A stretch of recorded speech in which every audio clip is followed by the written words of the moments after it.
$500,000. That's what most contractors are stuck at revenue wise. And even at that point, most of them don't make any money. Come sit down with me and Chris Olson as we talk about why people are stuck there, why they don't make any money, and how to get past it.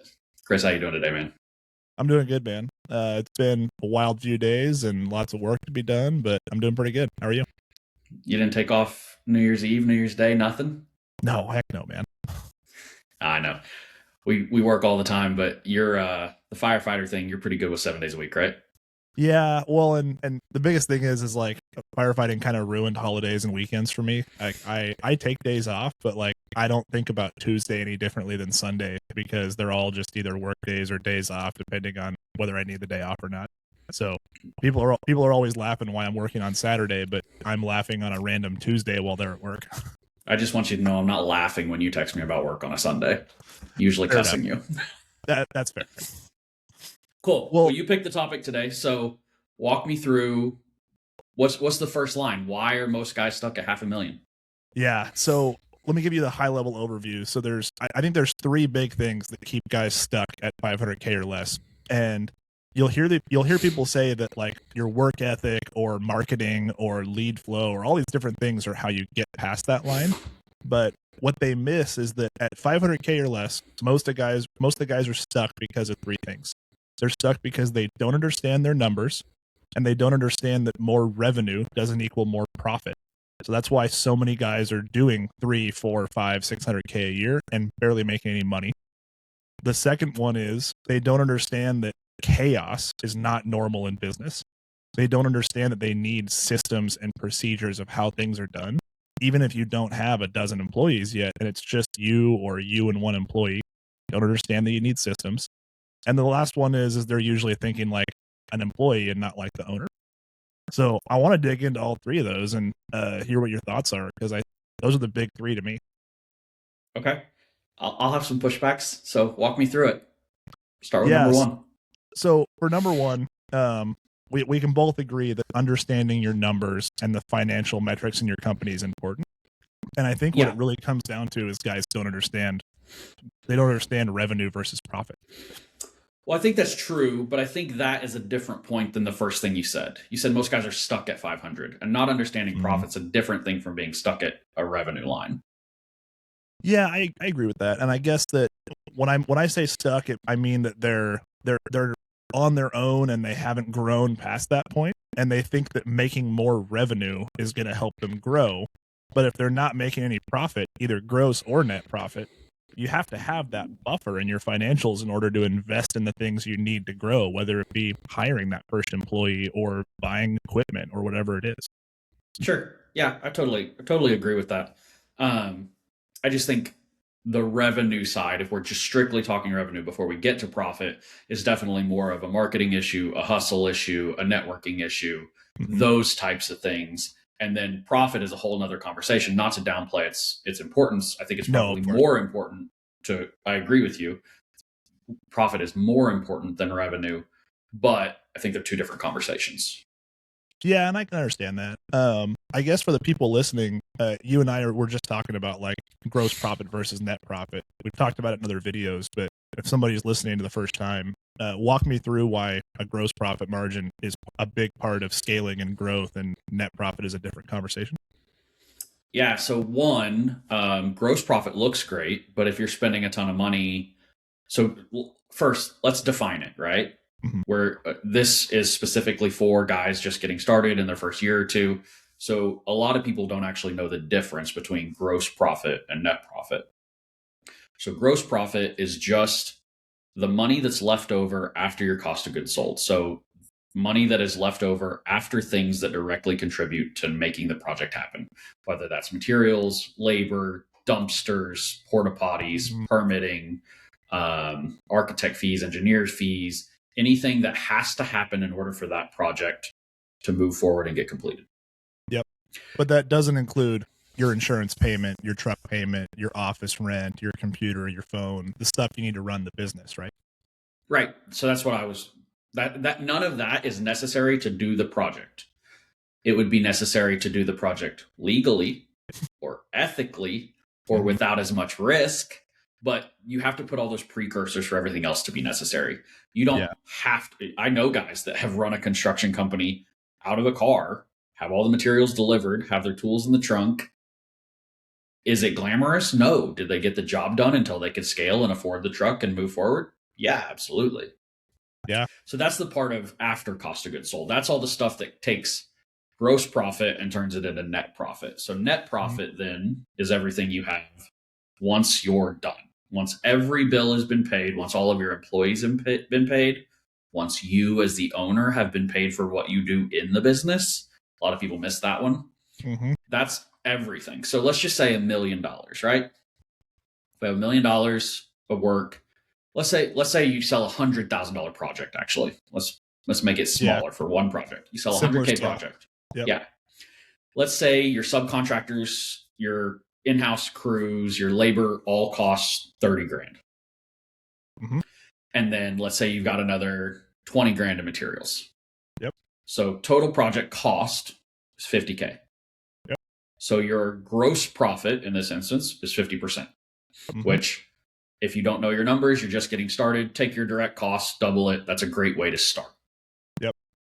Yeah, the 50% gross profit's a big thing in the industry where it's a good benchmark to shoot for if you don't have a high level understanding of your numbers yet.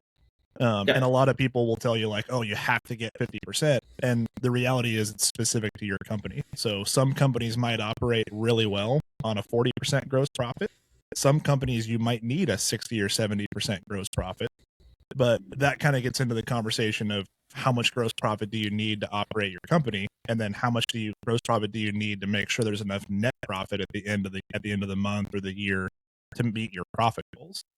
And that comes into the kind of this conversation of really understanding your numbers at a deep level, because 50% isn't the gold standard. Well, hang on. Before we dive into all that, let's finish defining it. Yeah. Okay. Sorry. Because you're going to go on this big tangent. We're not going to come back. I know, you're right. So net profit is after you pay everything. Yep. Right.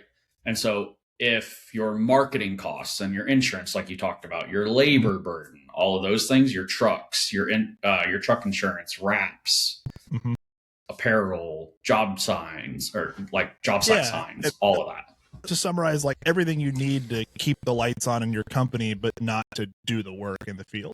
Everything else that goes into operating and running your company. Your office staff. Yeah. Yep. All of that stuff. So the net profit is what's left over after every expense possible from the business. It's the money you get to take and put in your pocket, or money you get to take and reinvest afterwards. Yep. Anything like that. Yeah. So that's the big difference. I think it's important. You mentioned it before, but to reiterate, that also is after you've paid yourself. Because one of the biggest traps guys fall into is that they're paying all the bills and all the expenses, and they're like, oh, cool, I made 8% net profit. But 8% net profit on $1 million is $80K. And if you haven't paid yourself yet, that means that all you're making is that 8%. And $1 million in risk for $80K is it's not a winning formula. If you're paying yourself less than you'd be making by driving down the street and getting a job as a project manager for somebody else, but you're taking on $1 million in risk, that's a hard situation. I mean, you can make the argument, yeah, it's an investment long term and that eventually it'll get better, but how does it get better? You have to build a company that pays you and still makes a profit afterwards. I mean, I think we can all agree that you should have the least amount of overhead at the beginning. And then you'll have a lot less overhead percentage wise when you get big enough. But that like $500,000 to probably $2.5 million. Like there's a lot of stuff you're investing in, you know, when you bring on your first admin, when you bring on a first designer, when you bring on a project manager, like, you know, when we run the numbers for us, one project manager should be able to take us to $2 to $2.5 million.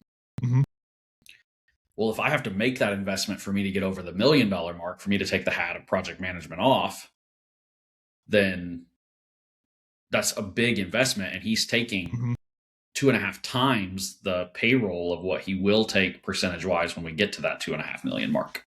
Yeah. And I think that's one of the times that if you talk to a lot of the guys that are in that $3, $4, $5 million a year mark, it's kind of funny. They'll tell you that they made really good money at $1 million.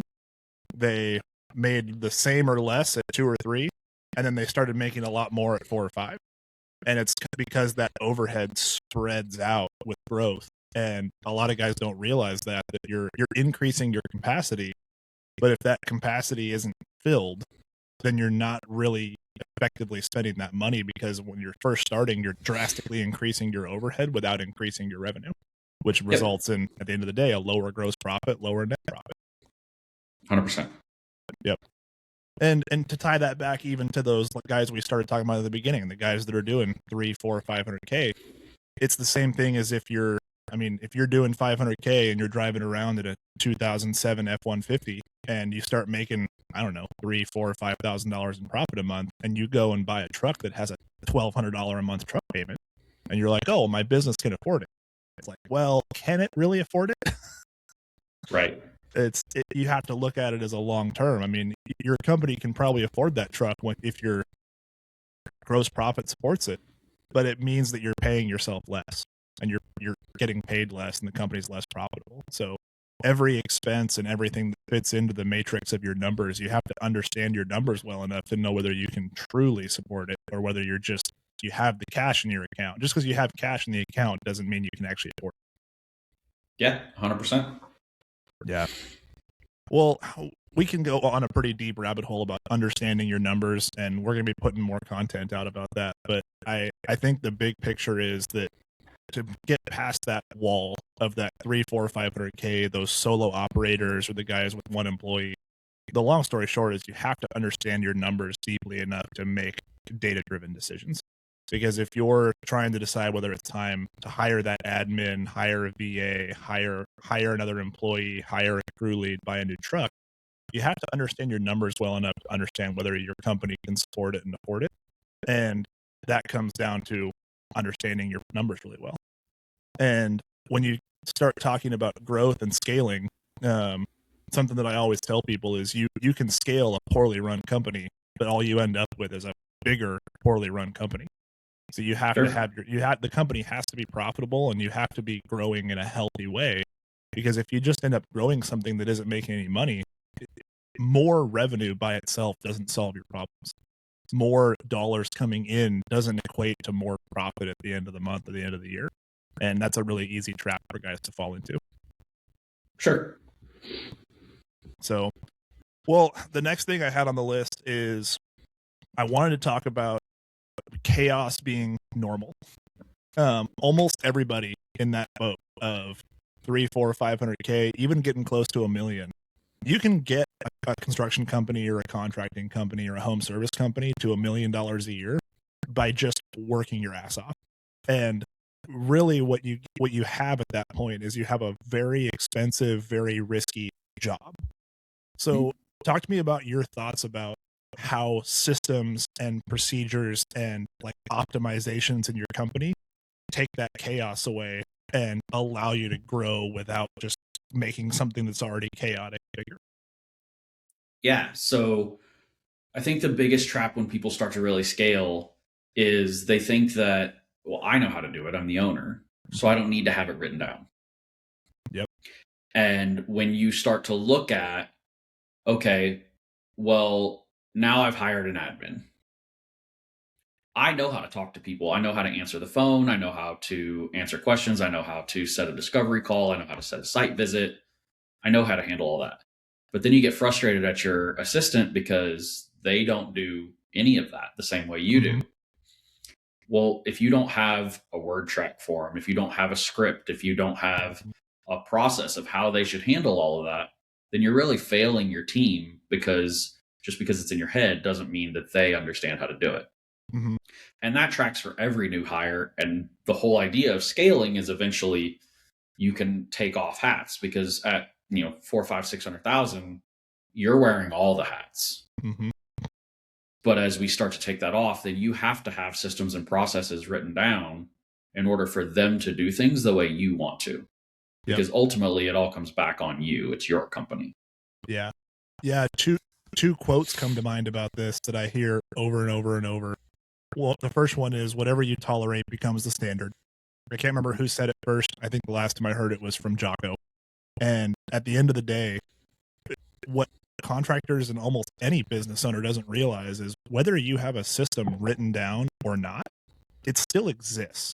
So if you have a way of doing things that's in your head that works, it helped you get from starting from scratch to 500K or even a million.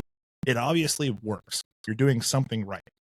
But when you bring on an employee or you outsource something or you hire a VA, if you don't have that procedure written down in a detailed enough but understandable fashion, you may or may not end up with a system that actually is what you wanted it to be. Because if you don't have it written down and you just train somebody, but you don't give them every step or every detail, they're going to fill in the gaps with whatever they think is best. And what they think is best might not be what you want. But if you don't have it standardized and documented and written down in a clear, cohesive fashion, that what I always recommend is make sure it's understandable by a fifth grader. It has to be that simple. You will set yourself up for disappointment because it may or may not actually go the way you want it to when somebody tries to do it.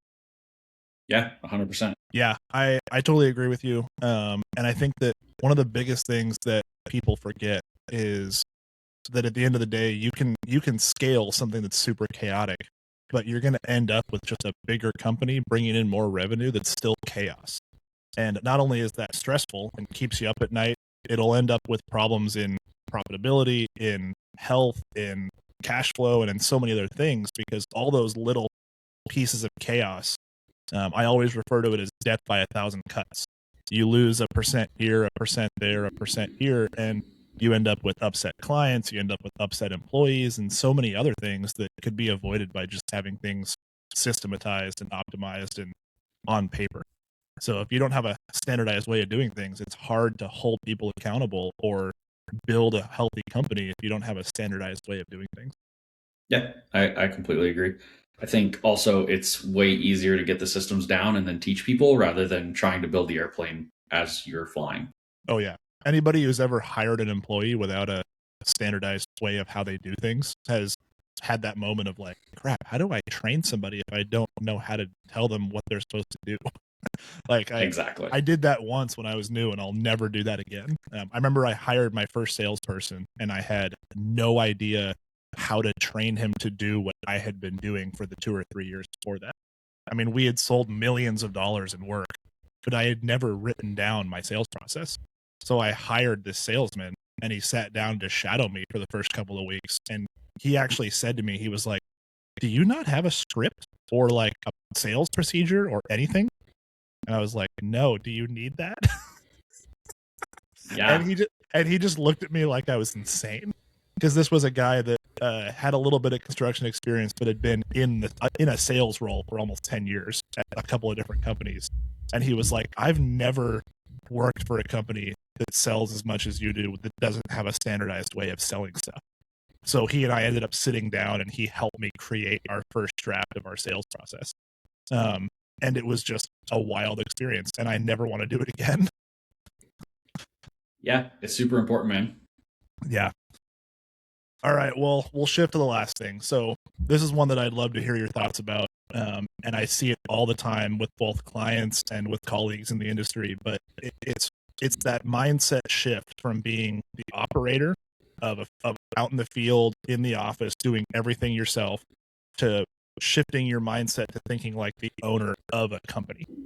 And that's always a rough transition, because you mentioned it earlier, but there's a lot of guys that think that they do everything the best, and they don't understand that expecting everybody to do exactly what they do is unrealistic. So tell me about your thoughts about that. How would you recommend guys get started in making that shift in their mindset? I mean, one, honestly, realize that no one's going to do it as good as you. Mhm. Like, we're entrepreneurs, we're typically overachievers. We don't do this because it's our last option. We typically do this because we love the hustle, we love the game, we love the grind. Mhm. And so realizing that an employee who's paid for trading their time for money is not someone that's going to typically execute Mhm. like we do. And Dan Martell says something that I absolutely love, but 80% done by someone else is 100% awesome. Yep. And so if you can give the first 10% to them, let them go do 80%, and then you can help polish the last 10%, then you have now gotten 80% of your time from that task back. Yep. And so that's probably the biggest thing. The other thing, as you kind of take your position as the owner, is going to be making sure that you're setting the tone. Typically leaders lead from the front, not the back. And so if people see you going to golf 4 times a week at the beginning while they're working 40, 50 hours a week, and you're getting onto them for missing deadlines or getting onto them for not doing something the way you want to, and you don't have the system in place, then you're just setting yourself up for failure, because you're setting a culture that's one thing that you're saying and another thing that you're doing. They're going to recognize that. So you have to walk the walk. And then once you've built a team and you've brought someone in to replace you to live in that culture, then you can have the freedom to go do what you want. But you have to build the system to a big enough place that you're not the linchpin anymore. Yeah. And I think that ties back into kind of what I said earlier, where you can't expect somebody to do something without knowing what to do. And I think that part of that is what we talked about earlier, of having those systems. But something else I always like to throw out there is, as the owner, you have to set the standard and live the standard and be the standard.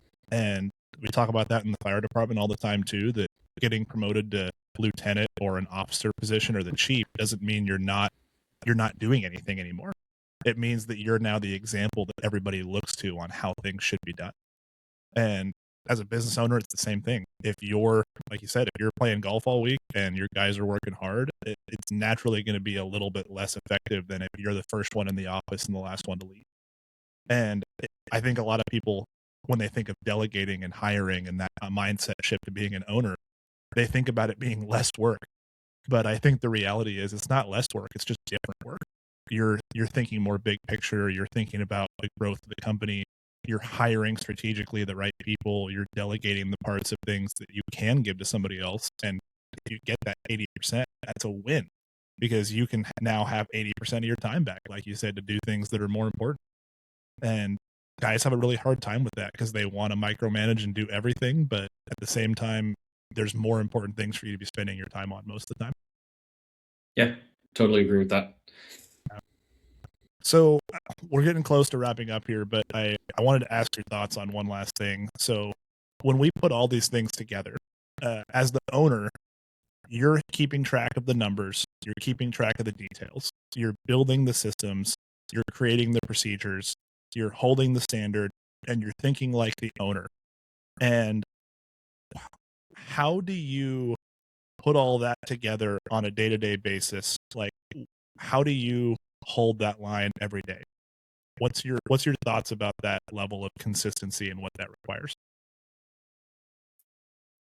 I mean, I'm kind of a not super flashy guy, so it's just do it. Like, there's tips and tricks to be more efficient at it, but sometimes there's nothing to do other than to do the damn work.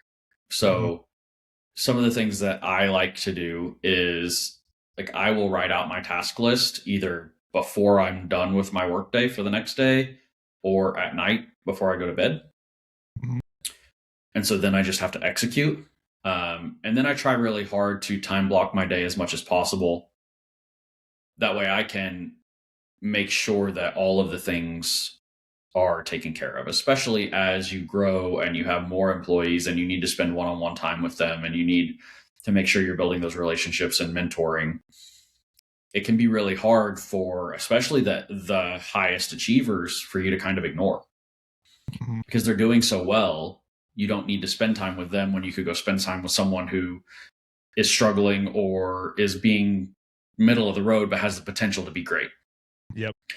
But really, if you look at that, that's doing a disservice because you want to pour into the people who are A players, because that's just going to make them S tier players. Yep. And so time blocking and having a schedule that, like, we have a production meeting every Friday that's all hands. And then we have one-on-one time with each person so that we can work through not only their job, but talk to them personally, see where they want to go.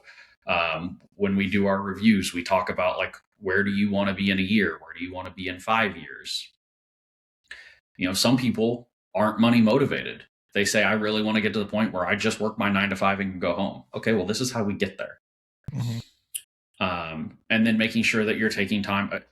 A lot of it is just time blocking and discipline. Then for me specifically, I think a lot of people struggle with this, but minimizing distractions like this. So whether that's on Do Not Disturb, or I actually ordered a thing called a brick. And so it's an NFT. You touch it and it literally locks you out until you physically go touch that again. That's cool. Yeah. So I've got a couple of those coming because it's super easy to, especially with us where content is part of our job, it's easy to go shoot a TikTok and then catch yourself scrolling for 20 or 30 minutes. Yeah. Go shoot a Facebook and then you see, oh, there's this guy made a post, I want to comment. And every time you get distracted, it takes, I think on average, it's like 5 minutes to get back into a task. Yeah. Well, so if you do that 10 times a day, you've just wasted almost an hour. Yeah. It adds up quick. Oh, man. Yeah. And that's a whole different rabbit hole that I think we should probably shoot a video on someday, is how to be more efficient in your day-to-day life as an owner. But I like that big picture overview, because I think when a lot of people start thinking about this mindset shift from being in the field to being the owner and being in the office, they just struggle with it, because when you're in the field, it's easy. It's like, I have to get this, and this done. And then when I get home, I'm going to sit down and write estimates. And that's how you end up working 80 hours a week. So when you start making that mindset shift to delegating or to hiring or to being the owner and not just being in the field, it's really easy to get sidetracked and distracted and waste time and end up working 80 or 100 or more hours a week. So the last thing I wanted to talk about is, obviously this begs the question, if you are a new contractor, if you are in that realm that we talked about where you're stuck in that 500K range or even $1 million, and you're trying to build all these systems, you don't know where to start. Obviously, me and Treese are coaches. And I wanted to just briefly mention that obviously you can do all this on your own. Anybody who grows a company to 500 or $1 million in revenue works their butt off, and they put a lot of time and effort into running their company. And you can figure this all out on your own. You can do enough Googling and chat GPTing to figure it out. However, because we do this for a living, one of the things that we see over and over is that people can get it done sooner and faster with the right help. So if you are interested in working with us or talking with us about how we could potentially help you build these systems or shift your mindset or understand your numbers better, drop us a comment down below. Come see us in our Facebook group. We have a free Facebook page for contractors where we talk about all these sorts of things every day. And we'd love to chat with you, have you join the community and be around us and other people that are going through similar things and trying to work through this. Because, man, having the right help and the right community when you're building something like this it's like a cheat code. You can get it done sooner and faster and more efficiently. And like anybody will tell you, the longer it takes you to figure it out, the more money you potentially lose. So thank you guys for being here. Any last thoughts, Treese, before we wrap up? Nah, I think you covered it pretty well, man. Awesome. All right. Well, we will see you guys soon. Come join us in the Facebook group, find us on YouTube, or send us a DM and we will chat with you. Talk to you guys soon. Have a good day, guys.